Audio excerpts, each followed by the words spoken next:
Bonjour Vincent. Bonjour Fabienne, bonjour à tous. Vincent, la reprise est là en Europe, en tout cas c'est ce qu'affirme la Commission européenne qui a présenté ses estimations de croissance. Et il y a un pays qui tire son épingle du jeu, à la surprise générale, c'est l'Italie.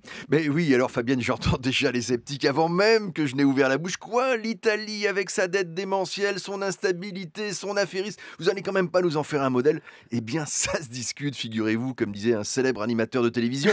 Ça se discute parce que l'Italie peut se targuer de vivre en ce moment une sérieuse embellie. Jugez plutôt, pour la première fois depuis le début de la crise des dettes souveraines en 2007, la croissance du produit intérieur brut est sur un rythme annuel de 1,5%. L'indice de consommation est au plus haut depuis 13 ans. Celui de la confiance des entrepreneurs a retrouvé son niveau de 2007 et cerise sur le gâteau, la confiance des marchés envers l'Italie est elle aussi revenue avec des taux d'intérêt d'emprunt à 6 mois négatifs. Quel chemin parcouru pour la troisième économie de la zone euro.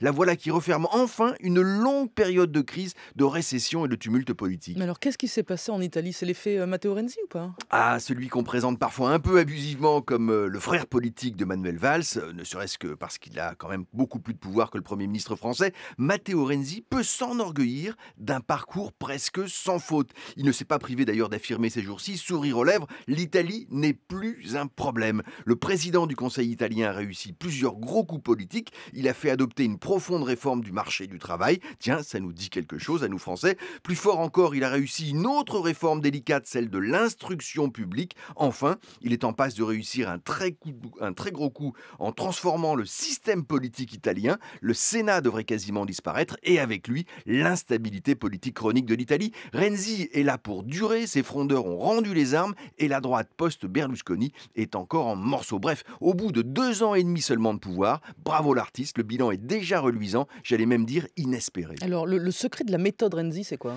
Bien sûr, Fabienne, il reste des chiffres qui doivent tempérer l'enthousiasme, le poids du chômage, le fardeau de la dette, la situation toujours préoccupante du Mezzogiorno. Mais Matteo Renzi a fait bouger en profondeur l'Italie à force d'habileté, d'agilité politique, mais aussi en annonçant la couleur et en commençant d'emblée par les réformes les plus dures, les plus emblématiques, les plus polémiques, comme celle du marché du travail qui a mis une bonne partie de la gauche dans la rue. Renzi a affronté ses frondeurs, clarifié sa doctrine, mis des mots sur les problèmes du pays et annoncé pendant la campagne électorale qu'il ferait une réforme par mois. Alors il en reste beaucoup encore, comme celle du fisc notamment, mais qu'il est bon de voir un jeune dirigeant européen à qui ces derniers temps tout semble réussir. L'Italie ferait presque figure de modèle, et oui, et ça c'est même pas du cinéma. Vincent Giret du journal Le Monde, dans le décryptage éco, tous les jours sur France Info.